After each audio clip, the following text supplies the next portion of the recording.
that this morning, Honourable, you talked about sanctions.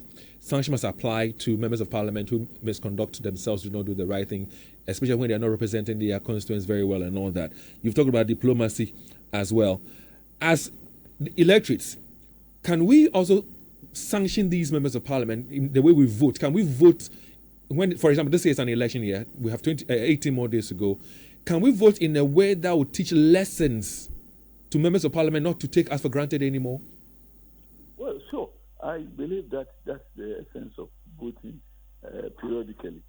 But unfortunately for us, I'm not sure that people are looking at these attributes in voting. We are becoming too materialistic in our concept of who to choose. And that's very bad.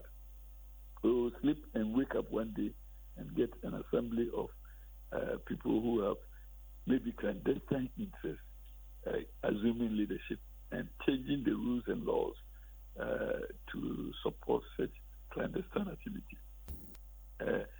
Leadership is something that we need to look up to. Who becomes a leader is very important because the development of the country depends on the quality of leadership.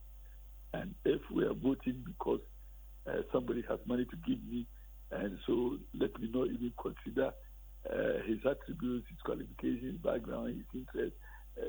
They vote based on the material things that the person, chances are that person will go there and he will not be able to beat the expectation of that office, and then it is the whole country that will lose. So it's important that when you're voting, you should be looking at the qualities of the person you're voting for, whether or not that is commensurate with your own expectations or expectations of the office that he's seeking, and indeed the constitution that created all those institutions. Well, I spoke to some members of parliament on the NDC side, and I can say here on radio that they are prepared to heed to the call of their national chairman not to respond to any recall of parliament. But my last question to you, Honourable Andy Akubi, is this. The last time when the Speaker postponed indefinitely the sitting in Parliament, it had to do with the fact that the members of the NDC sat at the right-hand side of the Speaker, and the NPP members of Parliament were not comfortable with that, and therefore, did not enter, and that's how come the Speaker adjourned indefinitely. What is the big deal as to where you sit in Parliament, whether you're on the right side of the Speaker or the left side? Exactly. If you are the majority, if voting has to take place, the majority will win anyway. What is the big deal as to whether you sit on the right side or the left side? Exactly the question I would have asked.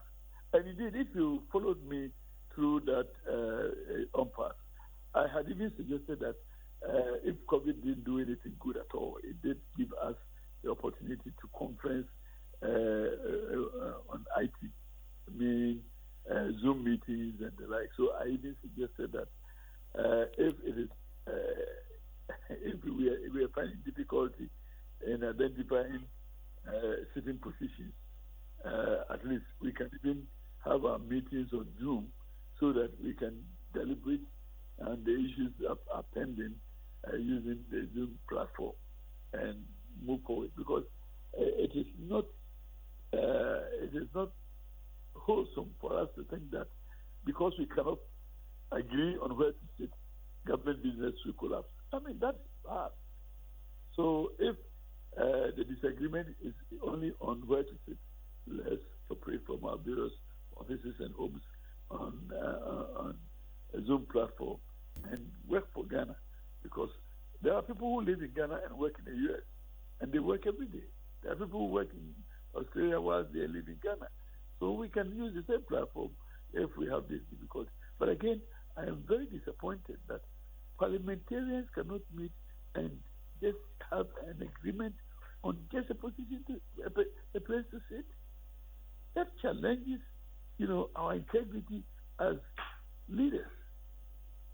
This simple thing of where to sit will disable the whole Parliament of Ghana for this period of time, and nobody is concerned about it. Honourable Andy Kwame Appiah-Kubi, thank you very much. He's MP for Asante.